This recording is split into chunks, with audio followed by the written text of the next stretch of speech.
हमारे स्टडी में आप सभी का बहुत बहुत स्वागत है। कक्षा 9 एनसीईआरटी गणित में हम प्रश्नावली 7.3 हल कर रहे हैं, जिसका ये प्रश्न क्रमांक दूसरा है। प्रश्न कहता है कि AD एक समद्विबाहु त्रिभुज ABC का एक शीर्ष लंब है जिसमें AB बराबर AC है। तो हमको दर्शाना है कि AD रेखाखंड BC समद्विभाजित करता है और AD कोण A को समद्विभाजित करता है, ये हमको बताना है। तो इस आकृति में हम देखें अगर, तो क्या कहते हैं कि AD त्रिभुज ABC का एक शीर्ष लंब है। त्रिभुज हमारे पास ABC ये बना हुआ है और इसका शीर्ष लंब क्या है, A से लेकर D तक ये इसका शीर्ष लंब है, ठीक है। और इसमें बताया गया है कि AB बराबर AC है, इसमें AB बराबर ये वाली भुजा के बराबर में ये वाली भुजा है, ठीक है। और हमको दर्शाना है कि AD जो है BC को यहाँ से यहाँ तक इस वाली रेखा को समान दो भागों में बांटता है। और दूसरा है कि AD जो है कोण A को समद्विभाजित करता है, AD ये वाले कोण को समद्विभाजित करता है, ये हमको बताना है, ठीक है। तो ये संभव तब हो पाएगा जब हम इस वाले त्रिभुज को मतलब ABD को ACD के सर्वांग बता देंगे तो ये संभव है, ठीक है। तो सबसे पहले जो दिया गया प्रश्न में उसको हमें यहाँ पे नोट करना होगा। तो हल दिया है या दिया गया है, इस तरह से यहाँ पे हम लिख सकते हैं।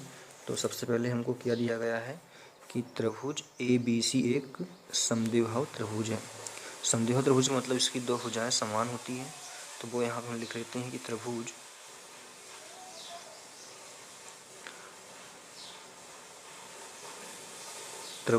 ABC एक समद्विबाहु त्रिभुज है, समद्विबाहु त्रिभुज है, ठीक है। इसलिए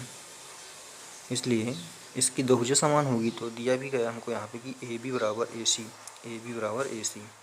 इसलिए इसकी दोनों भुजा AB बराबर AC हो जाएगी, ठीक है। फिर क्या क्या गया कि AD जो है त्रिभुज की एक शीर्ष लंब बनाया गया है, तो वो भी लिख लेते हैं AD समद्विबाहु त्रिभुज ABC का AD त्रिभुज ABC का शीर्ष लंब है का एक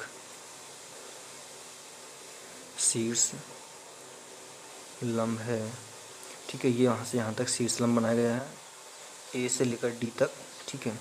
अब ये शीर्ष लंब होने के कारण क्या होगा कि शीर्ष लंब जिस भी रेखा पर बनता है वहाँ पे जो कोण बनते हैं वो 90 अंश के बनते हैं। तो यहाँ पे दोनों साइड में 90 का यहाँ पे बनेगा और 90 अंश का कोण यहाँ पे बनेगा। तो लिख सकते हैं कि कोण ADB बराबर कोण, इसलिए लगाकर कोण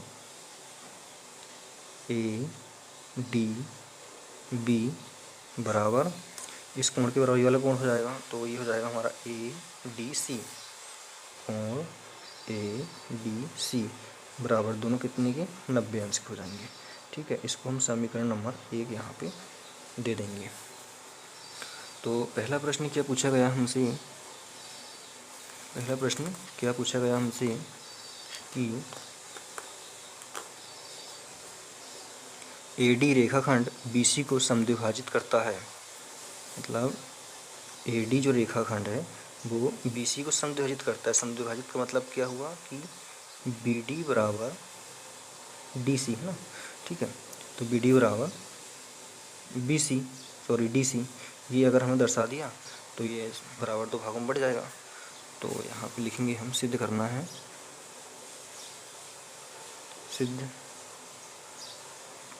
है BD बराबर DC, यही तो हमको सिद्ध करना है, यही इस कथन का मतलब भी है, ठीक है। तो सिद्ध करने के लिए सबसे पहले इन दोनों त्रिभुज को सर्वांग अगर बता देंगे तो ये ऑटोमेटिक सिद्ध हो जाएगा। तो यहाँ पे लिखेंगे हम त्रिभुज AB या ADB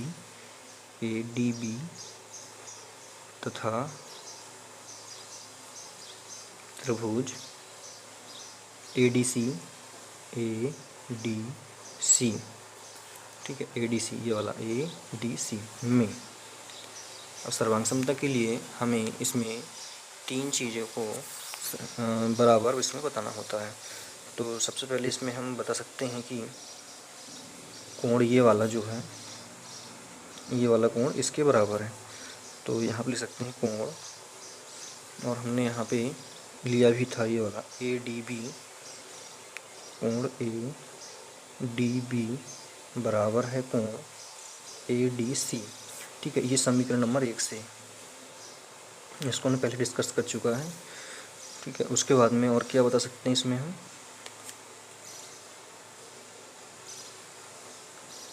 इसमें हम और कह सकते हैं सबसे पहले तो देखें तो यहाँ पे समकोण बन रहा है, इसलिए समीकरण नंबर 1 में हमने ये दर्शाया है समकोण, ठीक है। समकोण को हम राइट एंगल कहते हैं, तो ये हो जाएगा आर के नियम से। आर मतलब राइट एंगल होता है समकोण। तो समकोण ये वाला यहाँ पे 90 अंश का बन रहा है, ये देखिए 90 अंश का, तो इसको हम आर यहाँ पे लिख सकते हैं।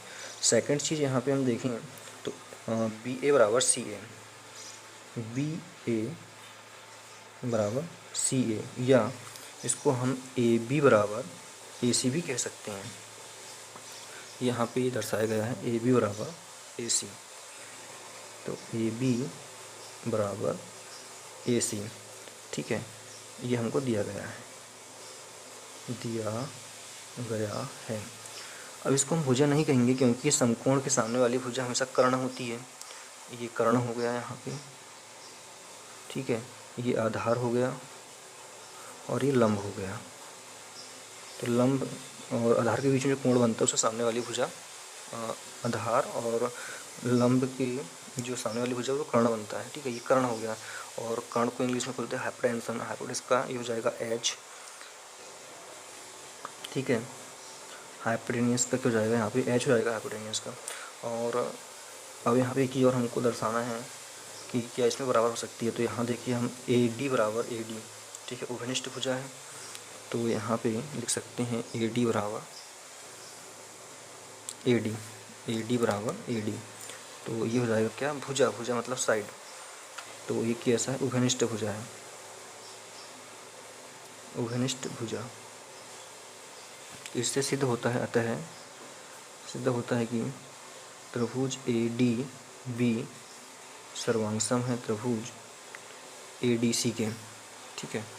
त्रिभुज ए डी बी सर्वांगसम है त्रिभुज ए डी सी के, और किस नियम से, तो आर एच एस के नियम से, ठीक है।